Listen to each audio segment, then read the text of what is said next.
The brain was designed in a way that it is containing what we call fluid-filled cavities. And these cavities, they are going to be located within the brain. These cavities are designed in a way that they are connected to one another by the structures which I'm about to talk about. And these cavities, they have their individual structures that are going to be secreting a certain type of fluid, which is super very important. And this fluid is going to be flowing from one of these cavities to the other by the structures which are going to be connecting them. And this fluid is going to be circulating all over the central nervous system, which includes both the brain and then the spinal cord.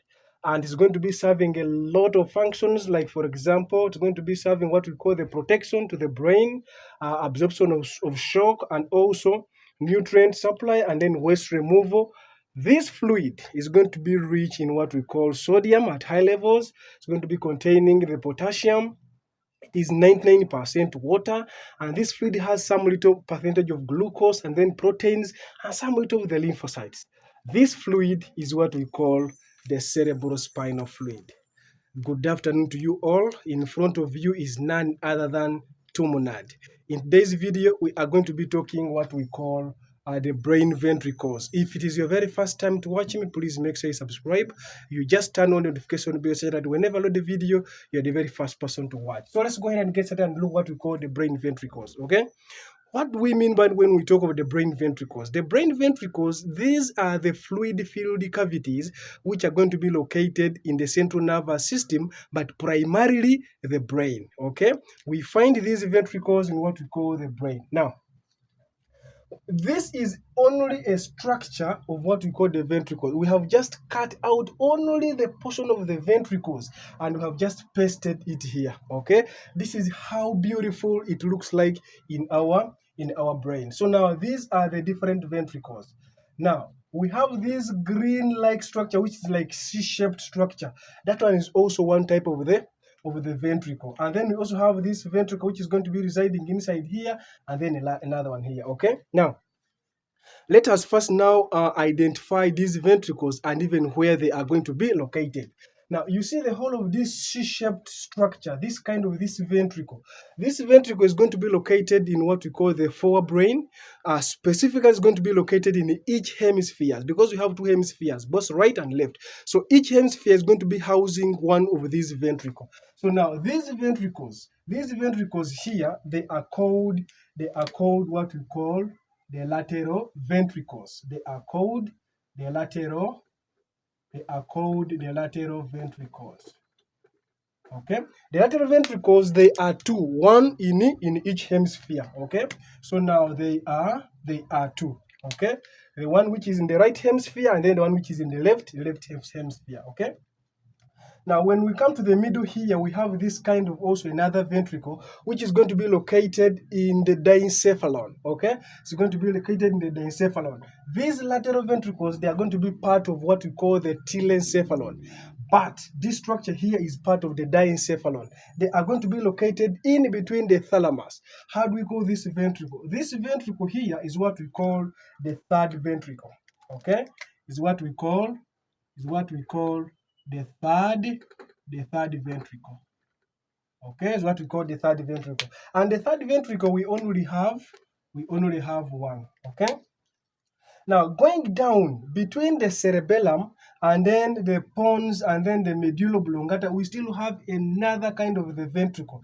You see this ventricle here, which is located between the cerebellum and then the pons and then the medulla oblongata. They call this one as the fourth. They call this one as the fourth ventricle. Okay. They call this one as the fourth ventricle. And the fourth ventricle, we only have one. So now, if I can ask, how many total brain ventricles do we have? We have one, we have two, and then the two lateral ventricles. And this one gives us a total of 4 ventricles. So now we have a total of 4 ventricles, okay?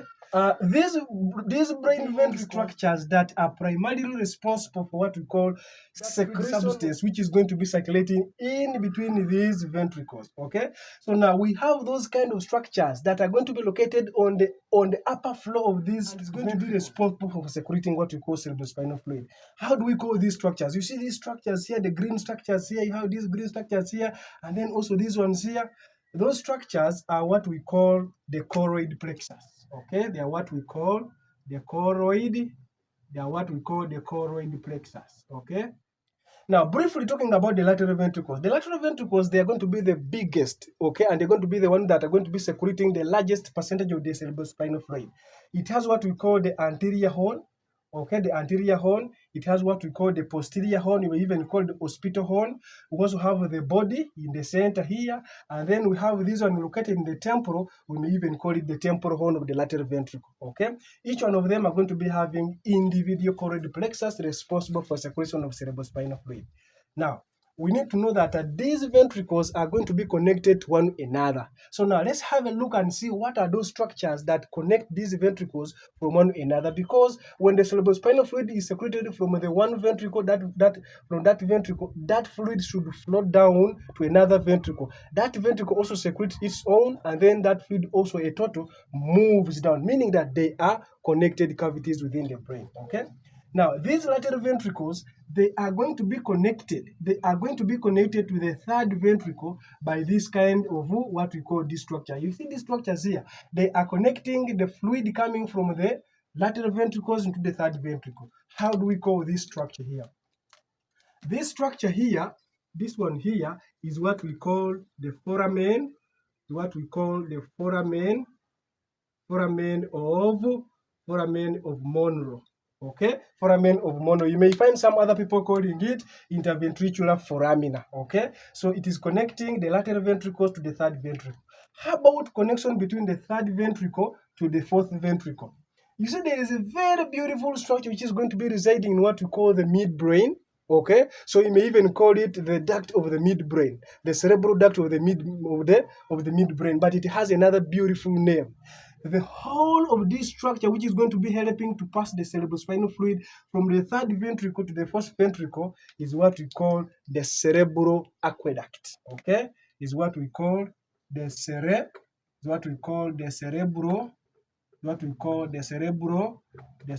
aqueduct. Okay, the cerebral aqueduct. So now the cerebral aqueduct, it has very many names. You may even call it the aqueduct of Sylvius, you may even call it the cerebral duct of the midbrain, you may even call it the cerebral aqueduct. This is a structure which is going to be residing in the midbrain, and it is allowing cerebrospinal fluid to flow from the third ventricle to the fourth ventricle. It is such a beautiful connection, okay? Now, talking about the location of these ventricles, we said that the lateral ventricles are going to be residing in the forebrain, and primarily is going to be residing in what we call each of the hemispheres, because they are two and they are part of what we call the telencephalon. Okay, and then we have said that the third ventricle is going to be residing in the diencephalon, which is part of the forebrain, and is going to be residing in between the thalamus. Okay, and then finally, the fourth ventricle is going to be residing in what we call the hindbrain, and it's between the cerebellum and what we call pons, and then the medulla oblongata. It's such a cool thing, okay? So now that's bit of we're talking about with the location. So now let's talk about cerebrospinal fluid. What is cerebrospinal fluid in other words? Now, cerebrospinal fluid is going to be flowing what we call the ventricles. But these are some of the key important things to note on what we call the cerebrospinal fluid. Now, this fluid which we are calling the cerebrospinal fluid, we need to talk about first of all the color. The color of the cerebrospinal fluid, ideally, the color is colorless. Okay, it is a colorless fluid. Okay, it is a colorless fluid, and on average, every day, these ventricles, they have the ability to secrete approximately 500 milliliters every single day. And at one point in time, if you want to measure the concentration or the volume of this CSF by just extracting at any moment, you're going to be finding approximately a range between 100 to around 140 mils. This is the one which you're going to be finding circulating in what you call the ventricles. But on a single day, about 500 mils are going to be secreted, meaning that on average, every single minute that passes, the choroid plexus, the total volume is going to be secreting is close to 0.5 mils. Every minute that passes, close to 0.5 mils. It is such a cool thing, okay?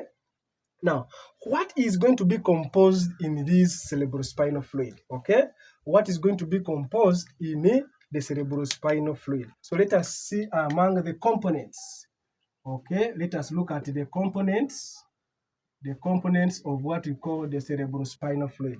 What do you think is going to be contained in cerebrospinal fluid? The most important thing which you need to know is that the bigger percentage of the cerebrospinal fluid is going to be water, and this one is going to be constituting approximately 99% of the cerebrospinal fluid. Okay, what else? We are going to be having what we call electrolytes. Electrolytes. And electrolytes, we have a lot of the electrolytes going to be residing. But if you have to forget, do not forget this one here. The first one is what we call sodium. If you are to forget other electrolytes, please do not forget the sodium, because it is a key, most important electrolyte here in what we call the cerebrospinal fluid. Then we also have what we call the potassium. We also have what we call the bicarbonate. We also have what we call even the chloride, and a lot of the electrolytes are going to be residing in the cerebrospinal fluid. What else do we have in the CSF? In the CSF, we also have a small percentage of proteins. Okay, we also have a small percentage of proteins. Okay, we also have a small percentage of glucose. Okay, we also have a small percentage of glucose. We even have a small percentage of what we call the immune cell, primarily the lymphocytes. Okay, we also have what we call the lymphocytes. Okay, a very small percentage of the lymphocytes is going to be residing in what we call the cerebrospinal fluid. What else do you think is going to be contained in the cerebrospinal fluid? We are going to be having even some little of the dissolved gases. Okay, what we call dissolved gases. And of course, when we talk about dissolved gases, primarily we are going to be focusing on what we call oxygen and then also carbon dioxide. Okay, so now these are the most important components that make up what we call the cerebrospinal fluid. You may even find some other components like the neurotransmitters, like some kind of the hormones, and then some other substances. But these are the key components of what we call the cerebrospinal fluid. Now, do you think the cerebrospinal fluid is very important? Okay, what are some of the functions that is going to be played by what we call the cerebrospinal fluid? So functions of what we call CSF. Now, CSF is a beautiful fluid in a way that when we are in a vehicle and the driver suddenly applies brake, we always jerk forward and backwards. And that one physically is what we call inertia. But the brain is going to be shaking front and backward. But we rarely get injuries unless the shaking is too extensive and you have hit maybe your head to a very hard substance. Okay? It means there is that kind of shock which is going to be absorbed. This fluid is going to be absorbing the shock. Okay, such that we do not get the injuries. The brain should not hit directly to the skull. So in that way, it's going to be acting as shock absorber. The first one is going to be that the CSF is going to be acting as what we call shock absorber. Okay, shock absorber. That is the very first function of the CSF.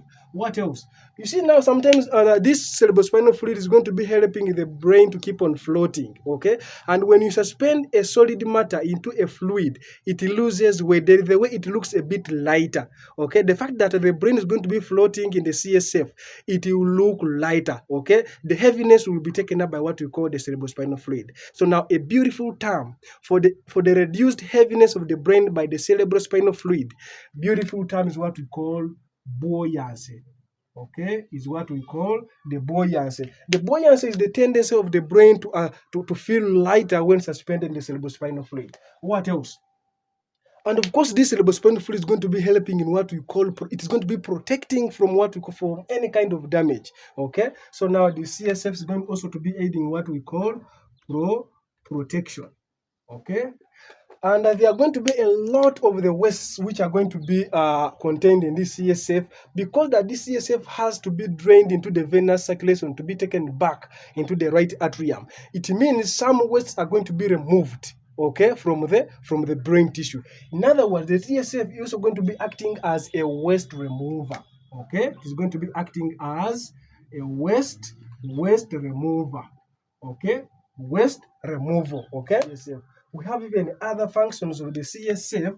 Is that there is another function of the CSF that are maintaining what we call homeostasis. Okay, what we call homeostasis. Okay, this fluid is playing a role in homeostasis to ensure that these brain structures are working in a normal way. Okay. The fact that the CSF is going to be containing some of the nutrients, that means it is also playing a role of what we call nutrient support or nutrients delivery. Okay, so it has also a role of what we call the nutrient delivery. Okay, nutrient delivery. So now these are some of the beautiful functions of what we call the cerebrospinal fluid: absorption of shock, buoyancy, protection, waste removal, homeostasis, and then also nutrient delivery. And there are other functions of the CSF, but to mention by the four. Now, let's look briefly and see how is this cerebrospinal fluid going to be produced and how does it flow throughout the ventricles until it reaches a very beautiful space which I'm about to talk about. So let's look through about the cerebrospinal fluid flow. Okay. So we are going to be looking at all those structures from where the CSF is going to be produced, and all those structures it is going to be touching until it reaches the site of drainage. Okay, and that side of drainage is what we call the dura venous sinus. We want to drive the CSF from the point of production up to the dural sinus. That's what you're going to go. Let's go ahead and get started and look at it. Okay. The first thing during the CSF flow, we need to know where does it get, where is it getting secreted. CSF is going to be secreted by what we call the choroid plexus. Okay, so our number one point is going to be the choroid plexus.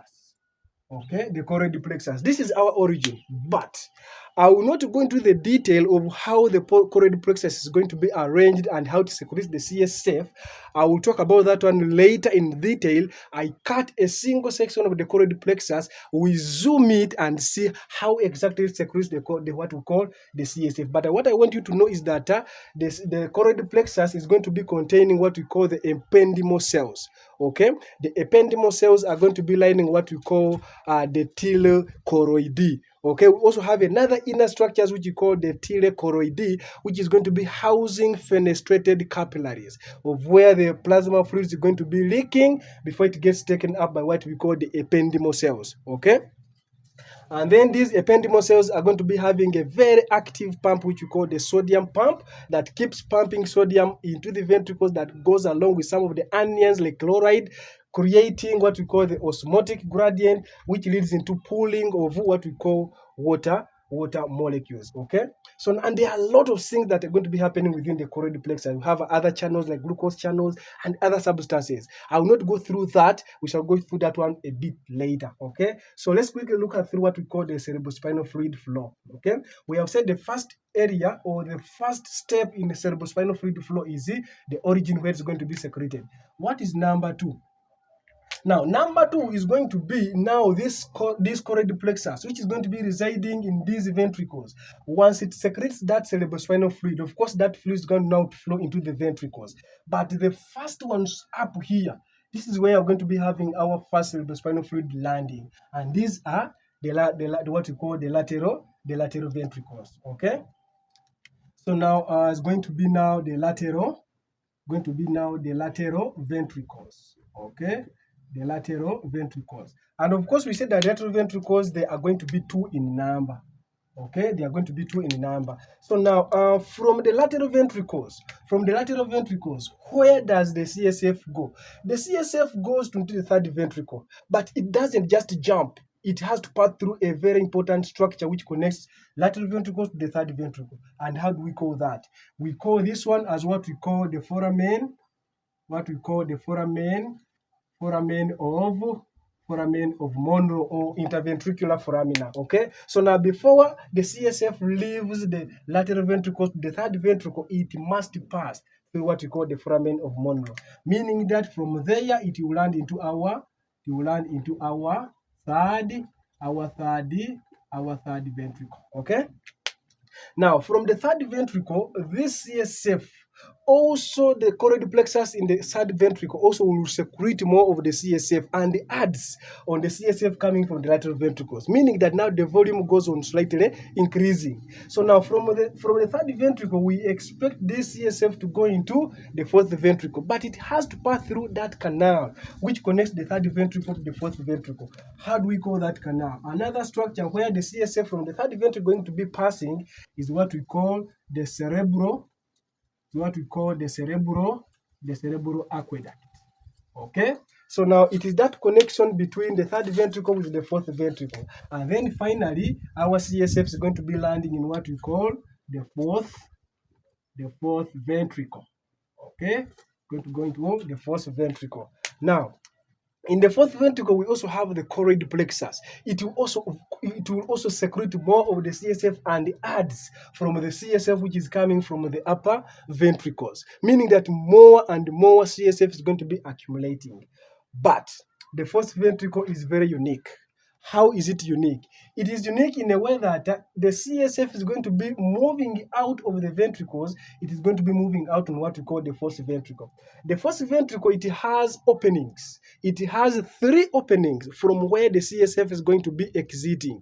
Now, these exit points, they are very, very, very much important. What are these exit points? The first exit point is what we call the lateral apertures. Okay, we have what we call the lateral apertures. Okay, what we call the lateral apertures, and then also we have what we call the median aperture. Okay, so now these are the structures from where the CSF is going to be exiting. Now, to be even more specific, that the lateral apertures, they are going to be in number, 2 in number, but the median aperture is only 1, making up a total of 3 openings that allow out movement of the cerebrospinal fluid. Okay, the lateral apertures, they are 2 in number. They are called what we call they are called foramen. They are called foramen of Luscher. Okay, they are called foramen of Luscher. And then the median aperture is what we call the foramen of Magendie. Okay, foramen of Magendie. So now these are the exit points where we are going to have our cerebrospinal fluid leaving the fourth ventricle into another beautiful space, which I'm about to talk about. Okay, now that is now going to be our number 6. Now, from foramen of Luscher, we said these are the 2 lateral apertures which are going to be residing on both sides of this, what we call the fourth ventricle. Okay, and then the foramen of Magendie is going to be residing behind the posterior part of what we call the medulla oblongata. So now, from the foramen of Luscher and foramen of Magendie, we have that kind of space where this cerebrospinal fluid is going to be falling. How do we call this? How do we call this space? This space is what we call the sub. This space is what we call the subarachnoid space. Okay, subarachnoid space. We shall talk about the subarachnoid space in the detail when we are talking about the central nervous system meninges. But what I want you to know is that the subarachnoid space, okay, the subarachnoid space is that space which is going to be located between, you see the whole of this pons medulla, we have that kind of very thin membrane which is going to be adherent to what we call the brain and even the spinal cord. Very firm and very much vascularized, what we call the pia mater. Then on top of it, we're going to be having another membrane. Okay, we're going to be having another membrane. So now this membrane is what we call the arachnoid matter. And then finally, Finally, outside we also have another membrane which we call the dura mater. So now these are the meninges that make up what we call the brain meninges or the central nervous system meninges. But from the pia mater to the arachnoid mater, we have this beautiful space. And this space is what we call the subarachnoid space. Okay, so what we call the subarachnoid space. Now our CSF going to be leaving the lateral apertures and it falls into what we call the subarachnoid space. Now from the subarachnoid space, this fluid, some of it is going to be flowing up into to bathe the brain, and then some of it is going to be flowing down the spinal cord. So now what's going to be happening is one. Here is what's going to be happening. Now, the first point from the foramen of Lucifer, that kind of the subarachnoid space, which is slightly a bit dilated, okay? We have that kind of dilated structure from where the CSF, as it leaves the foramen of Lucifer, which we call the cisterns, okay? And for that one, or the lateral apertures, is what we call the pontine cerebellar cisterns. Okay, and then for that one, the dilated structure of the subarachnoid space from where the CSF lives on what we call the foramen of Magendie is what we call the cisterns of Magna. Okay, I will not go into that, but I'll talk about that one in detail when you're talking about the meninges of what we call the central nervous system. Okay.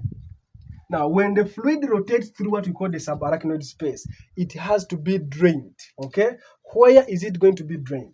Now, this fluid is going to be moving, moving until it reaches a very specific area. You know, this layer which you're calling the arachnoid matter, it has where it goes and it enters into what we call the sagittodeural sinus, or you may even call it the durovenous sinus, from where it projects the finger-like projections. Okay, the arachnoid matter projects finger-like projections inside the durovenous sinus. So these finger-like projections coming from what we call the arachnoid villi, coming from what we call the arachnoid matter, they are what we call arachnoid villi.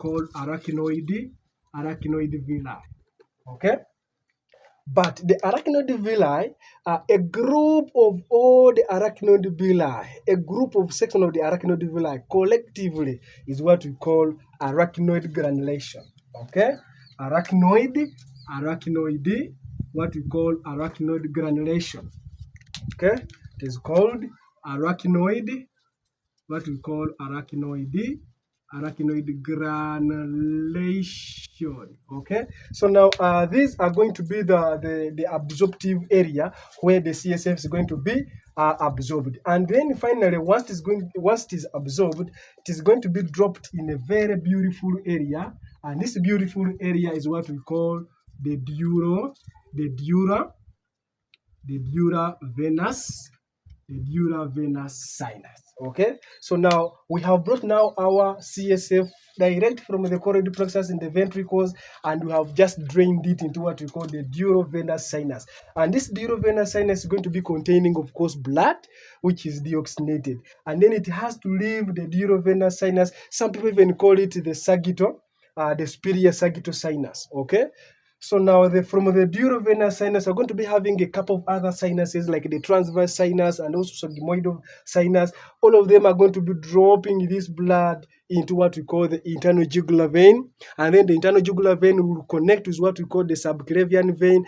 All collectively they make what we call the brachiocephalic vein. And of course, the brachiocephalic vein from the right and left unite and form a very good vein which you call the superior vena cava. And of course, the superior vena cava will drop this blood into what we call the right atrium. Okay, so now this is now a really simplified brain ventricles with just the CSF, how it's going to be flowing. Okay, so now let me just give a very quick recap of what has just happened. Okay, we have said that the brain ventricles, we have a total of 4 brain ventricles. We have the 2 lateral ventricles, and then 1 third ventricle, and then 1 fourth ventricle. We have said that the lateral ventricles are going to be residing in the forebrain, primarily in what we call the telencephalon. We have said that the third ventricle is going to be residing in what we call the forebrain, but in the diencephalon between the thalamus. Okay, and we have said that the fourth ventricle is going to be residing in what we call the hindbrain between the cerebellum and then pons, and then medulla oblongata. We have said that these brain ventricles are connected to one another by different structures. The lateral ventricles are connected to the third ventricle by the foramen of Monro, which you may even call the interventricular foramina. And then the third ventricle is connected to the fourth ventricle by what we call the cerebral aqueduct. Okay, we have said that each of these ventricles is going to be containing the tissues or the cells which are going to be secreting what we call the cerebrospinal fluid, which we have called the choroid plexus. We said that the cerebrospinal fluid is a very colorless fluid which is going to be containing a lot of substances, the likes of sodium, likes of potassium, the likes of little glucose, little proteins, some immune cells like lymphocytes, and the bigger percentage of the CSF is going to be water, which constitutes 99%. Okay, we said that approximately 500 milliliters are going to be secreted per day, with an average of close to 0.5 mils every single minute that passes. Now, we said that the CSF is also very, very important in the way that it's going to be reducing the weight of the brain, which we call the buoyancy. It's going to be aiding in the protection. It's going to be aiding in what we call waste removal. We said that it's also going to be aiding in what we call the homeostasis, and it's also going to be aiding in what we call we talked a couple of the functions of what we call the CSF. Absorption of shock and others. So we went ahead and said that the CSF has to flow from one ventricle to another by a couple of different structures that link up them. If this CSF is blocked from flowing, it will lead into accumulation of the CSF in the ventricles, which will lead into what we call hydrocephalus. And of course, you're going to be having what we call increased increased intracranial pressures. We said that the CSF, the first area in the CSF flow is going to be secreted by what we call the choroid plexus. The choroid plexus will produce this fluid into what we call the lateral ventricle. The lateral ventricles will allow the flow of the CSF into the third ventricle after passing through what we call the foramen of Monro. From the third ventricle, it will flow into the fourth ventricle after passing through what we call the cerebral aqueduct. In the fourth ventricle, we have 3 exit points, the 2 lateral apertures and one median aperture. The median aperture is what we call the foramen of Magendie, and then the lateral aperture is what we call the foramen of Lustra.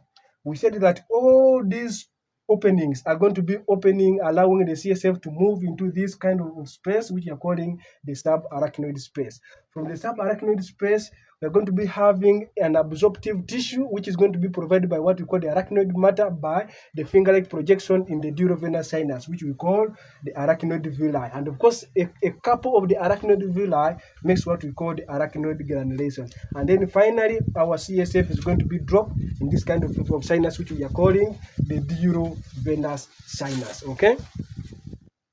We have talked a couple of things, and I'm sure you have benefited. If you have grasped something, please make sure you support, and you can do it in a couple of ways. If you like the video, comment down in the comment section, subscribe, and at the end of it all, you can share the video to the people that you think this video is helpful. Thank you very much for listening. TUMNAD as always, until we meet next time.